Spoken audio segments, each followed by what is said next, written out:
মই জেছমিন আবৰাই আপোনালোক সকলোকে জেবি ভ্লগছলৈ স্বাগতম জনাইছোঁ। আজি মই উপস্থিত আছোঁ তিনিচুকীয়া জিলাৰ পেঙেৰি অঞ্চলৰ টেকেৰি গাঁৱৰ এজন আদৰ্শৱান যুৱ কৃষক ধনীৰাম চেতিয়া দাদাৰ ঘৰত। এয়া ধনীৰাম চেতিয়া আৰু এতিয়া তেখেতৰ বাৰীখন চাবলৈ যাম আৰু তেখেতৰ বাৰীত কি কি ধৰণৰ ফল মূল শাক পাচলি বিভিন্ন ধৰণৰ বস্তু পোৱা যায় আৰু আপোনালোককো দেখাবলৈ চেষ্টা কৰিম। পোনে আপোনালোকক আমি বাৰীখনলৈ লৈ যাওঁ।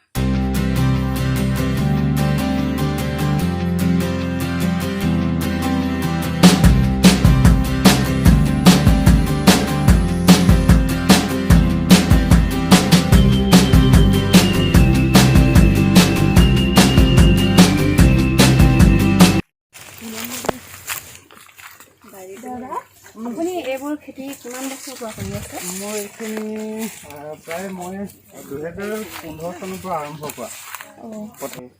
তাৰপিছতে আকৌ লগালোঁ তামোলৰ গছ প্ৰায় ইয়াত 1000মান তামোল লগাই থৈ দিয়া আছে।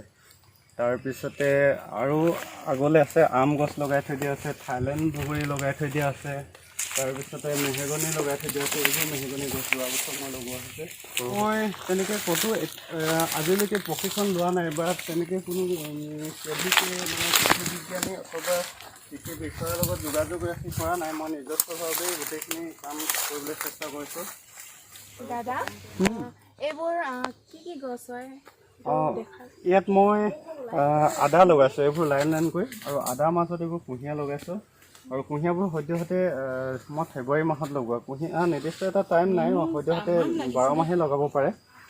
আদাবোৰ কিন্তু ফেব্ৰুৱাৰী মাহত বা মাৰ্চত তেনেকৈ ধনচিৰা বুলি কোৱা হয়। এইজোপা যেতিয়া মাটিত দিয়া হয় তেতিয়াহ'লে মাটিৰ নাইট্ৰজেনৰ বৃদ্ধি কৰে, আৰু তাৰ পিছৰ পৰ্যায়ত যেতিয়া এইজোপা মৰি যাব, ইয়াত যিকোনো শস্য যেতিয়া কৰা হয় ভাল উৎপাদন হয়। ইয়াত এইটো অম্ৰপালি প্ৰজাতি বুলি কয়। আমটোৰ প্ৰজাতিটোৰ নাম অম্ৰপালি প্ৰজাতি। এইটো খুব মিঠা হয়। ইয়াত সদ্যহতে অসমৰ মাটিত কিছুমান আমাৰ মানুহবিলাকৰ ধাৰণা হয় কি যে ইয়াত মাটিবোৰ মাটিত যিবিলাক খেতি কৰা হয়, আম খেতি কৰা হয়, এইবোৰ টেঙা হয় বা নপকে, পোকে ধৰে। কিন্তু কিছুমান এনেকুৱা প্ৰজাতিৰ আম আছে যিটো নেকি খুব মিঠা হয়, ভাল হয়। উদাহৰণস্বৰূপে এইটো অম্ৰপালি প্ৰজাতি বুলি কোৱা হয়। আৰু এইজন ধনীৰাম দাদাৰ ডাঙৰ পুত্ৰ আৰু এইজন সৰু পুত্ৰ। আমি গৈছোঁ যেতিয়া তেওঁলোকে বাৰীৰ পৰা আম ছিঙি দিছিলে খাবলৈ। দাদাৰ লগত এতিয়া বাৰীখন ফুৰি আছোঁ। ইয়াত মাজত আম পুলি লগাই থৈ দিয়া আছে। এই 5 বিঘা মাটিত গোটেইখিনি আম পুলি লগাই থোৱা আছে। এইবোৰ জলকীয়া হয়, দেখিছেনে ইমান ধুনীয়াকৈ পকি আছে। আৰু এইজোপা অমিতা হয়, দেখিছেনে আপোনালোকে ইমান সৰুতে লাগিছে আৰু তলতে লাগিছে অমিতাবোৰ।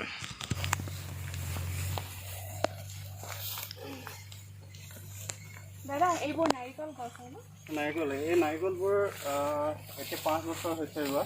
ইয়াত তামোলো আছে, থাইলেণ্ড বগৰী আছে, আম আছে, মধুৰিআম আছে, তাৰপিছতে মেহগনি আছে, আৰু সিটো ছাইডত কলা কুঁহিয়াৰ আছে, যিটো আমি পুৰা কুঁহিয়াৰ বুলিও কোৱা হয়।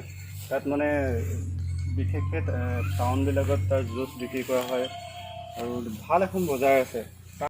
দাদা মই আপোনাক আৰু এটা কথা সুধিব বিচাৰোঁ যে আপুনি এই খেতিবোৰ কি প্ৰণালীৰে কৰে? হয়, প্ৰথম অৱস্থাত মই কিছুমান ৰাসায়নিক দ্ৰব্য দিয়ে কৰিছিলোঁ, কম পৰিমাণে, যিহেতু এই অঞ্চলটোত নদী পলসুৱা মাটি হয়, আৰু সেইটো কাৰণে যথেষ্ট ভাল হৈছিলে। কিন্তু এটা কথা এতিয়া স্পষ্টকৈ গম পালোঁ যে ৰাসায়নিক দ্ৰব্য ব্যৱহাৰে আমাৰ মাটিখিনিৰ কাৰণে ভৱিষ্যতে সংকট নামি আহে, আৰু আমাৰ যিখিনি তাৰ পৰা উৎপাদিত সামগ্ৰী আমি ভোগ কৰোঁ সেইখিনি আমাৰ স্বাস্থ্যৰ বাবে যথেষ্ট হানিকাৰক। সেইটো কাৰণে মই এতিয়া 100% জৈৱিক বুলি নকওঁ, কিন্তু 80% মই জৈৱিক হিচাপে খেতি কৰি আহিছোঁ। আৰু ইয়াত কিছুমান যেনেকৈ গোবৰ বা আমাৰ মেটেকা, ঠিক অলপ দেৰি আগতে যে ধনচিৰা গছ দেখুৱাইছিলোঁ মই, সেইখিনি তেনেকুৱাকৈ এটা বছৰত তেনেকৈ যথেষ্ট পৰিমাণে সিঁচি থৈ দিয়া হয়, আৰু পিছৰ পৰ্যায়ত তাৰ যিটো নাইট্ৰজেন সৃষ্টি হয় ধনচিৰা গছৰ গুৰিৰ পৰা, ঠিক তেনেকুৱা পদ্ধতিৰে কিছুমান কামবিলাক কৰি আছোঁ। আপুনি ৰাইজক দৰ্শকসকলক কি খেতিৰ বিষয়ে আৰু কি ক'ব? হয়, মই এটাই ক'ব খোজোঁ যে সকলোৱে হাতে কামে আগবাঢ়ি আহিব লাগে। যিহেতু আমি সেউজীয়াৰ অবিহনে আমি কোনেও জীয়াই থাকিব নোৱাৰোঁ বা কোনো পশু পক্ষী আমি জীয়াই থাকিব নোৱাৰোঁ। সেইবাবে সকলোৱে আগবাঢ়ি আহিব লাগে হাতে কামে, আৰু সকলোৱে যে আমি চাকৰি পাম বা চাকৰি আশাত মানে ৰৈ নাথাকি আমি সেউজীয়া প্ৰেমত পৰি বা এনেকুৱা সেউজ ক্ষেত্ৰখনত কিছুমান কৰ্ম সংস্কৃতি গঢ়ি তুলি আমি নিজকে স্বাৱলম্বিতাৰ নিদৰ্শন দাঙি ধৰিব পাৰোঁ। আৰু এতিয়া তোমাক খুব মই আন্তৰিকতাৰে মানে শুভেচ্ছা জনাইছোঁ। তোমাৰ যি JB ব্লগছ, তুমি এনেকুৱা এখন ক্ষেত্ৰলৈ আহি অনাগত দিনত আৰু মোৰ দৰে হয়তো ব্যক্তিৰ ওচৰলৈ যাবা আৰু এই মেছেজবিলাক অন্যান্য ৰাইজৰ মাজলৈ তেনেকৈ আগবঢ়াই নিবা, আৰু বহুজনে হয়তো তেনেকৈ অনুপ্ৰাণিত হ'ব। দাদা, আপুনি কৃষি ক্ষেত্ৰখনত জড়িত হৈ থকাৰ বাবে মোৰ ফালৰ পৰা বহুত বহুত ধন্যবাদ জনাইছোঁ, আৰু আপুনি যাতে আৰু আগবাঢ়ি যায় কৃষি ক্ষেত্ৰখনত তাৰ বাবে কামনা কৰিছোঁ। আৰু মোৰ ফালৰ পৰা মই আপোনাক অজস্ৰ মৰম আৰু আশীৰ্বাদ দিছোঁ। ধন্যবাদ। লগতে তোমালৈও শুভেচ্ছা থাকিলে, আৰু তুমিও যাতে এই ক্ষেত্ৰখনত জড়িত হৈ আৰু আমাৰ দৰে মানুহৰ মানে কিছুমান মানে এই সৃষ্টিবিলাক আন 10জনৰ মাজলৈ লৈ গৈ আৰু যাতে বহুজনে অনুপ্ৰাণিত হয় তাকে কামনা কৰিছোঁ। ধন্যবাদ। দাদাই কৃষিৰ লগতে আৰু এইবোৰ ছাগলী দেখিছেনে, পশু পক্ষীও পালন কৰে। আৰু মোৰ লগত মা, পাপা, ভণ্টি আহিছিলে, আৰু এতিয়া ভণ্টিয়ে দাদাৰ লগত অকণমান কথা পাতিব। অ মোৰ ধৰিত্ৰী আই, চৰণতে দিবা ঠাই, খেতিয়কৰ নিস্তাৰ নাই, মাটি বিনে অসহায়, দয়া কৰা দয়াশীলাই। দাদা, আপোনাক লগ পাই বহুত ভাল লাগিল। আপোনাৰ কৃষি ক্ষেত্ৰখন চালোঁ। হয় আশা কৰোঁ আপুনি আগলৈ আৰু আগবাঢ়ি যাওক। হয় আপোনাক দেখি আৰু সকলোৱে অনুপ্ৰাণিত হওক।